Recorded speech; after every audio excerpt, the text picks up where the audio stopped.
Todo câncer é causado por mutação no DNA, mas não é o bastante. Isso pode causar a primeira célula cancerígena. Mas uma célula ou duas células não matam ninguém. Mas 1 bilhão de células pode ser um problema. Então a gente tem que reduzir os fatores de crescimento no nosso corpo, como o IGF, um fator de crescimento semelhante à insulina. É o hormônio de crescimento oncopromotor envolvido em todos os estágios da célula cancerosa. Qualquer proteína animal aumenta os níveis de IGF-1.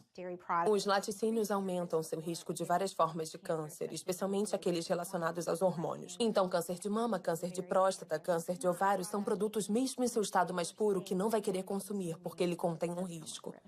Eu descobri que os laticínios podem aumentar a chance de um homem ter câncer de próstata em 34%. E para mulheres que tiveram câncer de mama, apenas uma porção de laticínio por dia pode aumentar a chance dela morrer da doença em 49%. E de morrer de qualquer coisa em 64%.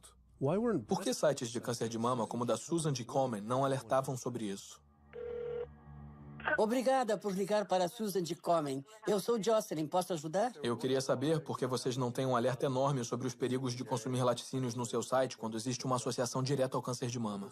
Um estudo publicado na revista do Instituto Nacional de Câncer descobriu que mulheres que consomem laticínios e tiveram câncer de mama aumentam seu risco de morrer de câncer de mama em 49%. Me pergunto por que isso não está no site. Não respondemos esse tipo de pergunta. Novamente, outra representante de uma organização de saúde disse que outra pessoa responderia a minha pergunta. Em vez de correr o risco de levar bolo de novo, fui direto à filial local da Susan G. Komen para ver se iriam responder minhas perguntas.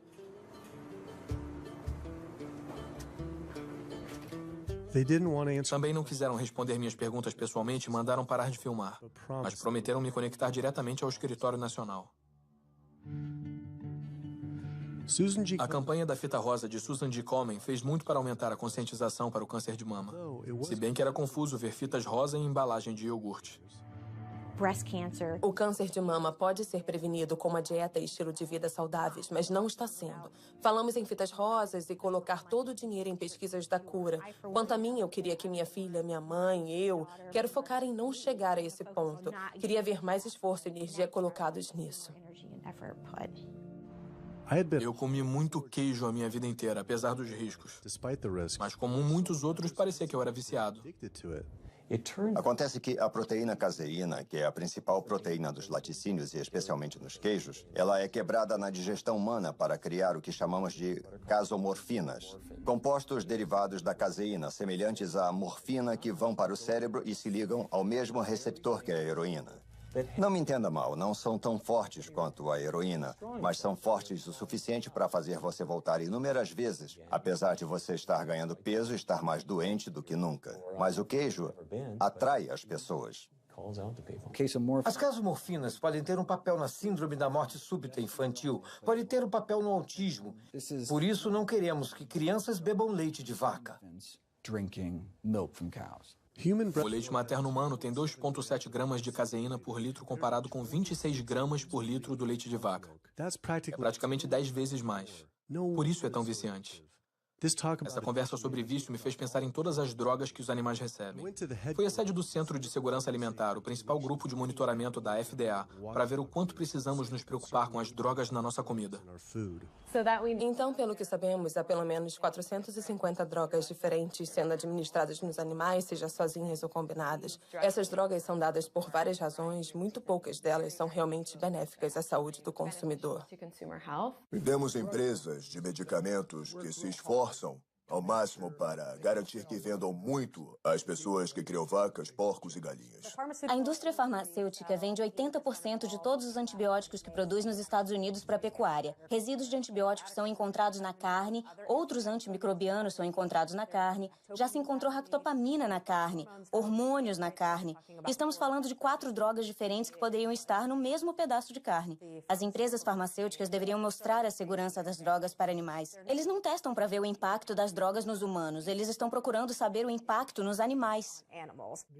Sabe, quando tentamos obter informações sobre alguns dos estudos de saúde e estudos ambientais das agências federais, recebemos várias páginas com informações censuradas porque as empresas alegam informações confidenciais de negócios.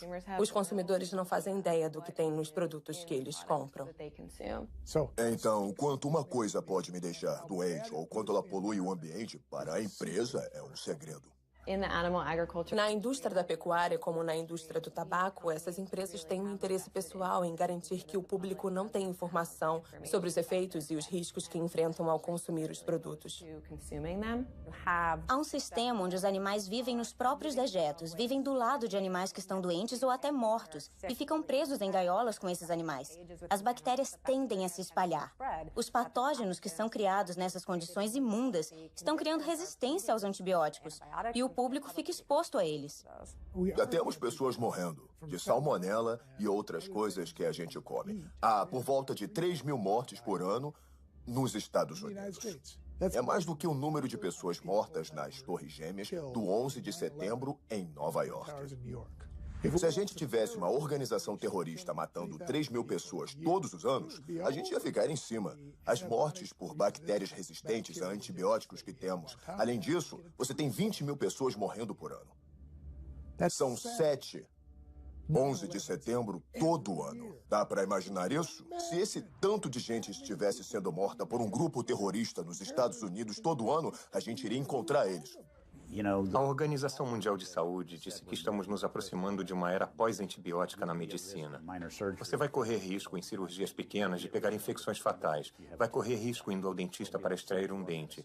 Ou vai ser como a medicina da Guerra Civil. Você pega uma infecção na perna e amputa a perna. Então tem essa situação muito perigosa. Ao amontoar esses animais, eles se tornam um instrumento perfeito para gerar um novo vírus da gripe que pode surgir na comunidade.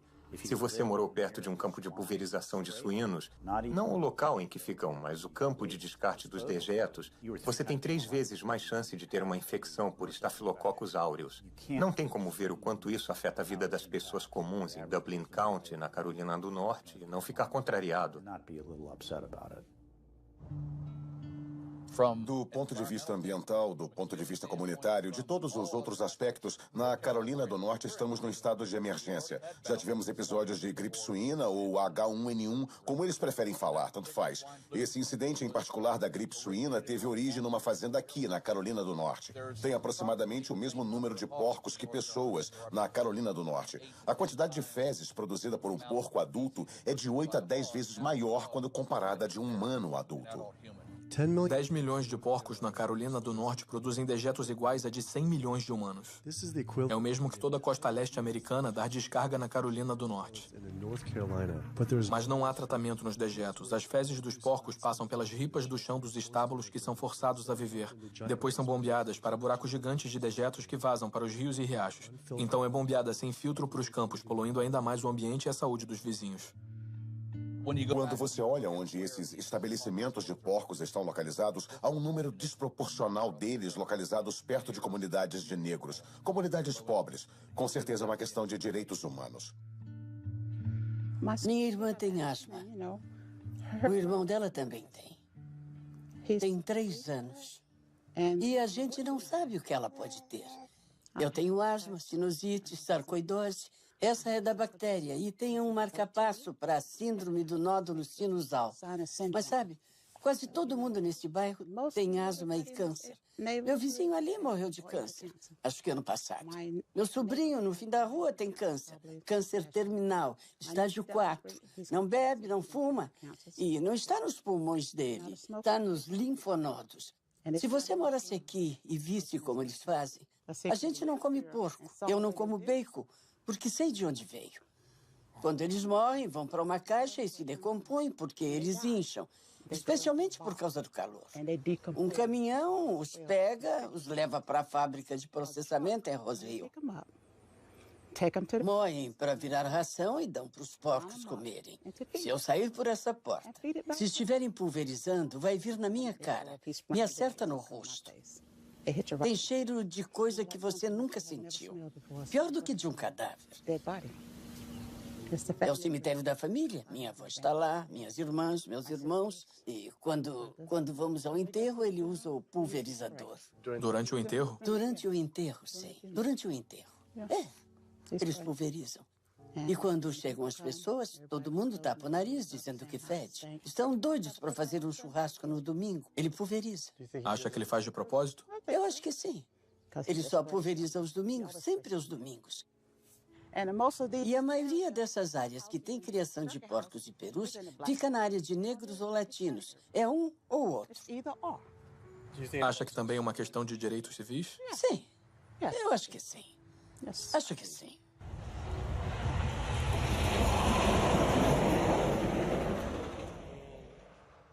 Houve vezes no passado que eu me arrumava no domingo para ir à igreja e eu saía. E o cheiro era tão forte que eu tinha que voltar e me trocar porque tinha ficado na minha roupa.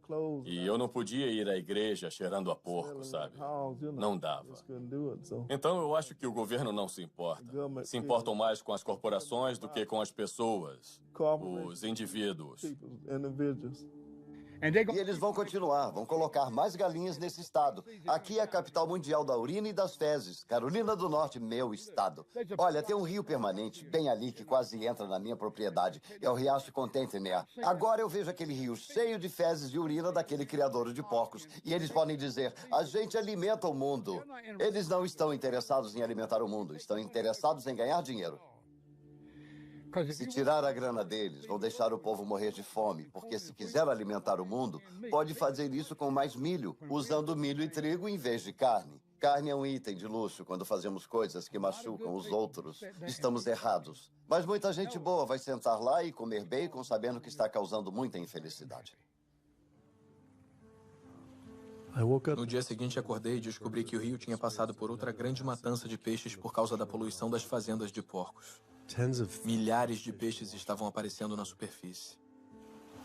Em toda essa conversa sobre saúde, percebi que só estava focado na saúde pessoal. Mas saúde passou a significar muito mais para mim. Tinha a ver com a saúde da minha família e das nossas comunidades. Não poderia, de sã consciência, apoiar uma indústria que eu sabia que estava prejudicando outros. Mas a poluição da pecuária não é só um problema na Carolina do Norte. Criar animais para o consumo produz mais gases do efeito estufa que todo o setor de transporte. É a principal causa da destruição das florestas tropicais, extinção de espécies, zonas mortas no oceano e desperdício de água limpa.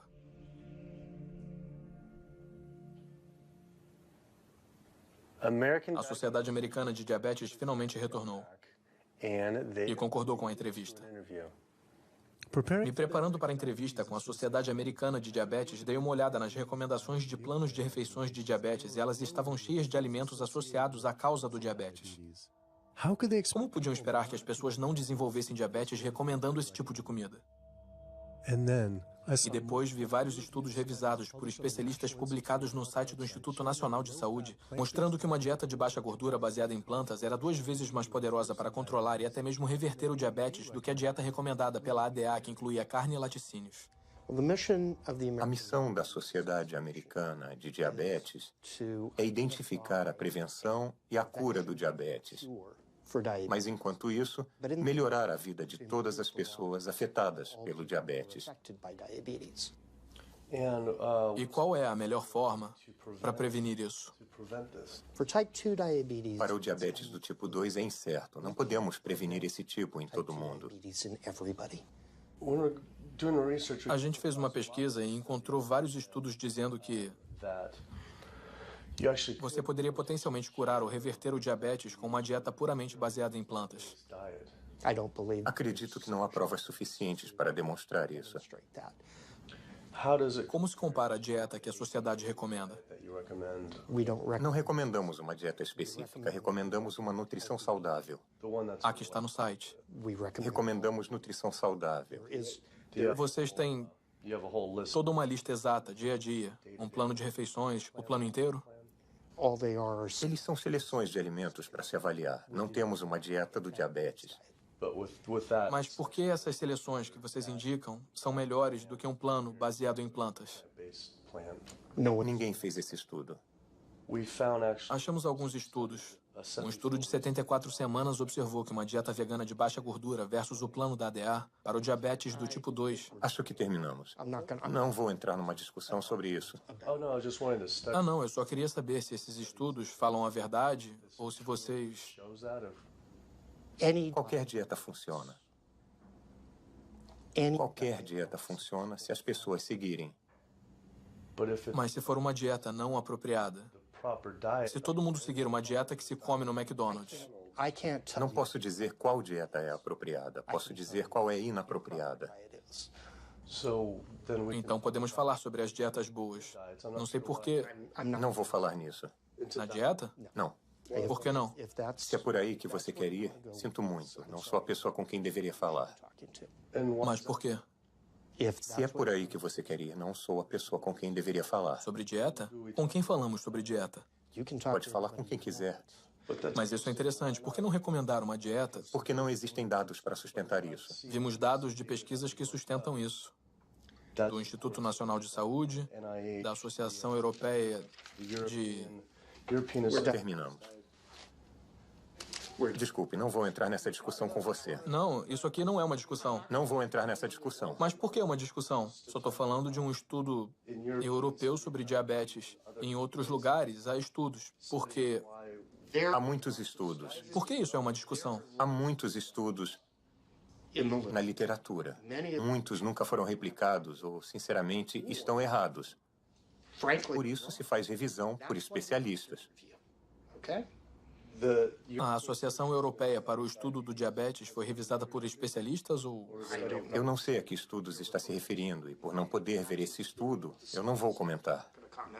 Eu poderia te mostrar. Desculpe, não tenho tempo para isso. Eu só não entendo por que é uma discussão, mas tá bem.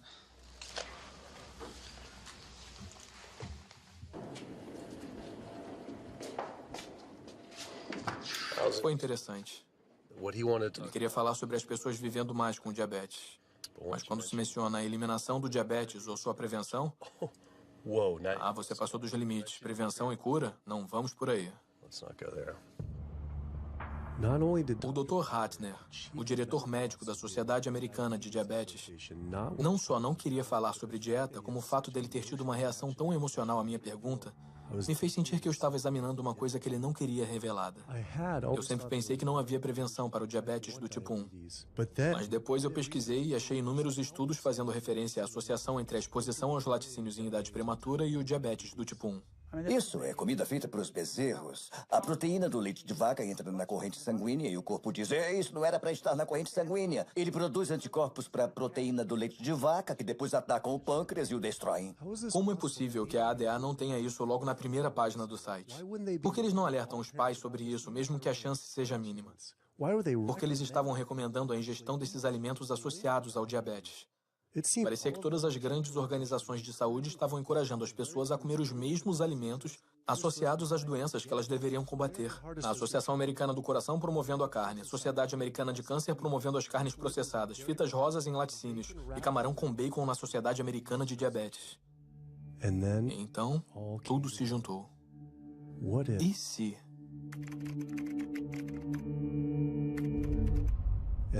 E lá estava. A Sociedade Americana de Diabetes estava recebendo dinheiro da Danone, um dos maiores produtores de iogurte do mundo. Kraft Foods, produtores do queijo processado Velveeta, carne processada Oscar Mayer, refeições processadas para crianças Lunchables e Bumblebee Foods, produtores de carne enlatada.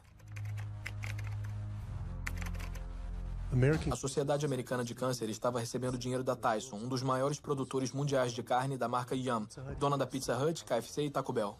Susan G. Komen, que deveria estar lutando contra o câncer de mama, estava associada ao KFC, carnes processadas Dietz e Watson e iogurte Yoplait. E a Associação Americana do Coração deve ter sido a mais perturbadora de todas, recebendo milhares de dólares da indústria de carne das aves, produtores de laticínios e milhões de fast food e fabricantes de comida processada. Cada uma dessas organizações estava recebendo dinheiro de empresas de carne e laticínios, que estão associados às causas das doenças. Era como se a Associação Americana de Pulmão recebesse dinheiro da indústria do tabaco. Já estava cansado de não receber respostas.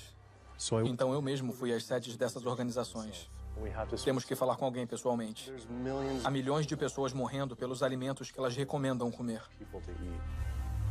Queria descobrir por que a Susan G. Komen aceitou 35 milhões de dólares da Yoplait, quando seus produtos podem aumentar as chances de uma mulher morrer de câncer de mama em 49%. E perguntar à Sociedade Americana de Câncer se receber dinheiro da Tyson e do KFC era motivo para eles promoverem o consumo de carne. Mas todas essas organizações recusaram a entrevista. É triste porque não podemos confiar nas informações dessas proeminentes organizações de saúde, como a Associação Americana do Coração, Sociedade Americana de Diabetes, porque elas recebem dinheiro dos setores que estão causando os problemas que eles deveriam estar ajudando a prevenir. Então, isso faz com que você não ouça a verdade dessas organizações em relação à nutrição. Isso seria o fim do financiamento delas, o fim dos seus empregos. Haveria processos que seriam totalmente catastróficos para elas, e elas iam basicamente desaparecer como organizações. Uma vez eu fui convidado para uma arrecadação de fundos para a Sociedade Americana de Diabetes. Eu apareci e todo o buffet deles era só de produtos animais.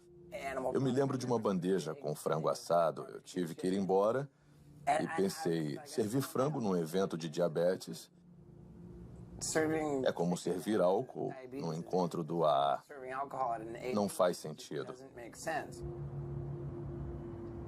A gente tinha uma entrevista agendada com um cirurgião proeminente.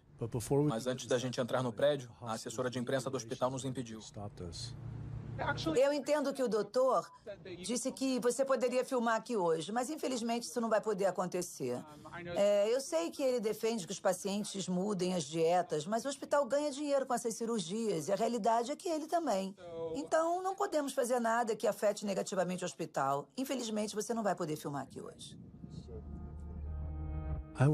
Fiquei enojado com a fraqueza dela sobre o hospital estar mais interessado nos lucros do que na saúde das pessoas. Mas não era só este hospital ou essas organizações. Até o governo americano está envolvido também. A cada 5 anos, o Departamento de Agricultura dos Estados Unidos cria diretrizes alimentares para os americanos. O comitê que escreve essas diretrizes é composto por indivíduos que receberam dinheiro do McDonald's, o Conselho Nacional de Laticínios, o Instituto Americano da Carne, o Comitê Nacional dos Laticínios, o Comitê Nacional de Criação e da Carne, o Comitê Americano do Ovo, Danone, empresas de balas e açúcar, Coca-Cola e Anheuser. Só para mencionar alguns. Recebemos nossas recomendações alimentares das mesmas indústrias que estão nos matando. E quando o SDA, faz uma pirâmide ou um gráfico a cada 5 anos para o público americano, eles vão garantir que eles contenham alimentos que, quando consumidos, resultem na morte de milhões de americanos. O USDA, que deveria estar nos protegendo, tem 2 missões. Uma é nos proteger e a outra é proteger o produtor. E adivinha, quando esses dois entram em conflito, eles geralmente escolhem o produtor. Em documentos internos revelados pelo Dr. Greger, o USDA admitiu que os ovos não podem ser legalmente chamados de nutritivos, baixa gordura, parte de uma dieta balanceada, baixa caloria, saudável, sadio, não pode dizer que é bom para você ou até mesmo seguro, mas continuam promovendo esses produtos para o povo americano através de programas check-off federais. Se perguntar a alguém se conhece um programa check-off, é provável que não, embora diariamente eles vejam as mensagens que esses programas produzem. Esses programas são responsáveis por mensagens que vemos na televisão, na internet, nos buzzwords e revistas que dizem coisas como o leite faz bem ao corpo ou vida de leite. Carne é o que é para jantar. Porco, inspire-se. O incrível ovo comestível. O programa Check-Off dos laticínios deu 12 milhões de dólares para Domino's anunciar produtos com muito queijo. E esse é o USDA, é o governo. Se você viu aqueles comerciais da pizza do Pizza Hut, a borda recheada ou o queijo extra, são todos esquemas de propaganda do governo para a indústria.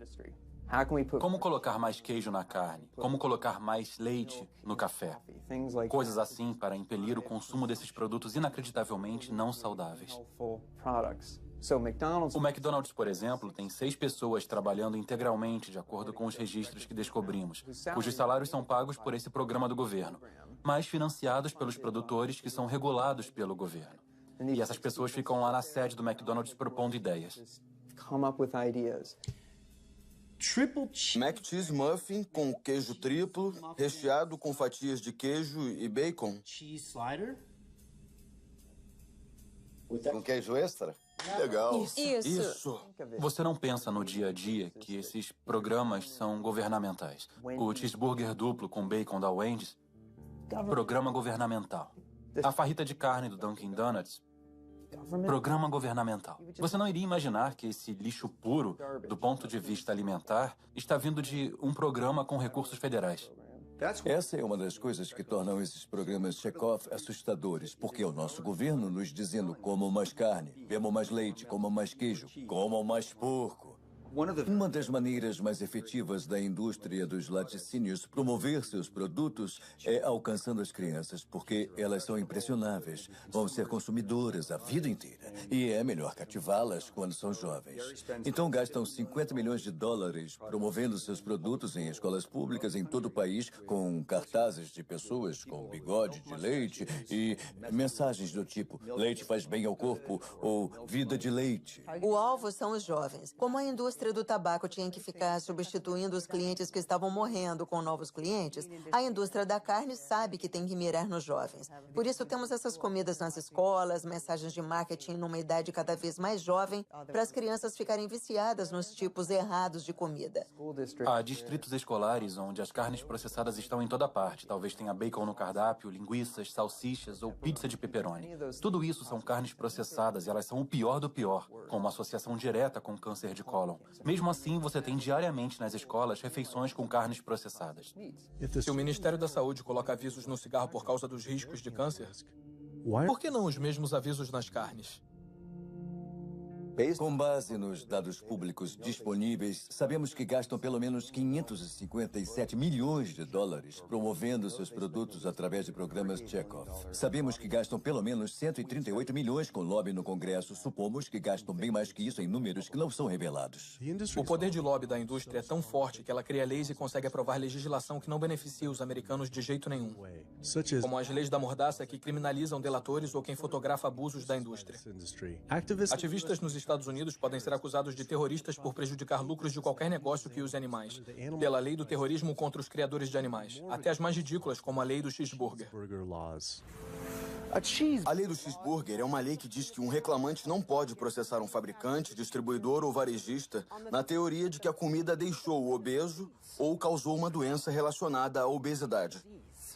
A lei do cheeseburger é uma reação direta ao problema que a indústria do tabaco enfrentou. As grandes do setor pagaram 400 bilhões de dólares para planos de saúde estatais. Os proponentes da lei do cheeseburger dizem não queremos que o mesmo aconteça às indústrias leiteira e da carne. O fato dessas leis serem baseadas no modelo chamado a lei do bom senso no consumo é irônico, porque o que estão dizendo é que você, o consumidor, tem que ter o bom senso de saber que a nossa comida faz mal para você. Eu sempre descrevi a indústria da carne para as pessoas que talvez não entendam seu poder e alcance assim. Tem toda a grana das grandes do tabaco e das farmacêuticas e tem a personalidade da Associação Nacional de Rifles.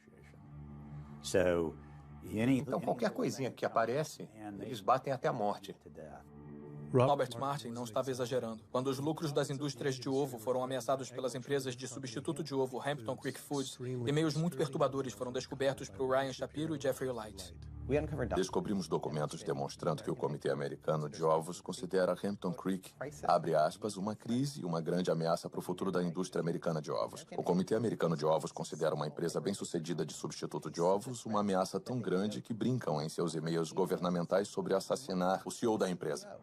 Em e-mails internos do governo com os cabeças da indústria de ovo, eles sugerem assassinar o CEO da Hampton Creek, Josh Tetrick, incluindo um e-mail ameaçador do diretor executivo do Comitê Americano de Ovos.